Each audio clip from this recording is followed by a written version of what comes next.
Ohio State dominated Tennessee 42-17. They move on to the Rose Bowl, big rematch with Oregon. Looking forward to that game. And this showing, this offensive showing, this defensive showing from Ohio State, where the hell has this been all year? This was more or less, I think, the ceiling of what this Ohio State team could be this year with all the talent that they have and then added to this roster. And we finally got to see what the ceiling of this team could be. We haven't seen it yet so far this year going into this game. At times this year, it felt like maybe you got close or they got close to it, but never really hit that ceiling. The offense was good against Oregon, but the defense got shredded. The defense and special teams were really good against Indiana, but the offense really wasn't that good. Sputtered a few times in the red zone, especially in the first half of that game. So we haven't seen the full potential of this Ohio State team. You knew what was there. You just had to question if you would ever get there, especially after the loss to Michigan. Ryan Day, the coaching staff, and the players, especially Ryan Day, though, and the coaching staff, a lot of credit has to be given to them.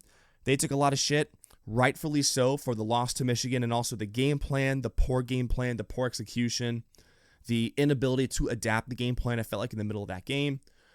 Had a few weeks off, learned from it, and then put together what looked like an awesome game plan and had the guys ready to play in this game in the shoe and just dominated this Tennessee team. I mean, this was the worst blowout of the day, it felt like. Tennessee had nothing. Ohio State was going to go up 28-0 if it weren't for that missed defensive pass interference call on Jeremiah Smith and that weird interception that they gave to Tennessee. And then all of a sudden, Tennessee's driving. Tennessee also got a very generous roughing the passer call. They scored on that drive.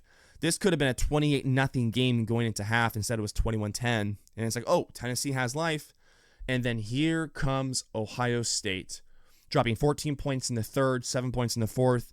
Tennessee got a garbage time touchdown in the fourth quarter, and this game was just over immediately. If you're an Ohio State fan, which I am, you wanted to see a fast start from this Ohio State team, and you got that on both sides of the ball. The offense jumped out to a 21-0 lead. The defense looked really good and wasn't allowing anything.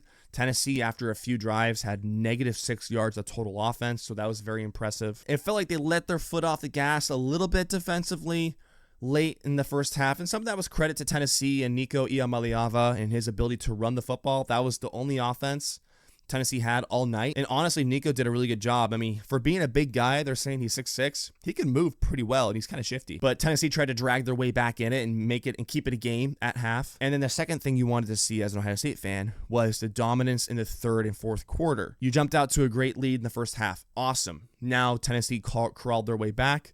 Let's take it away from them again, and that's what they did. Will Howard was on it. Jeremiah Smith looked great. They got the ball to their best players, which we've been asking and damn near begging for. There was a clear emphasis to give Jeremiah Smith the ball, to give Emeka Egbuka the ball. Will Howard was dialed in, had his best game as a Buckeye. There really isn't much else to be said. I mean, this was just a dominant win, and now they go on to play Oregon in a rematch in the Rose Bowl, and that's going to be such a fun game. That was the game of the year. Now we're playing again with everything on the line. The winner will move on and advance to the semifinals. If you're Oregon, you got to feel like you kind of got screwed here.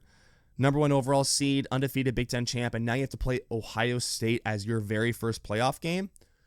That sucks, but I think Oregon is ready for this. My guess is that Oregon, they'll say that they were prepping for both Tennessee and Ohio State. I agree with that, but I wonder if they felt like Ohio State was going to win this game, and that maybe they were ready for that. So I think that's going to be a really great game.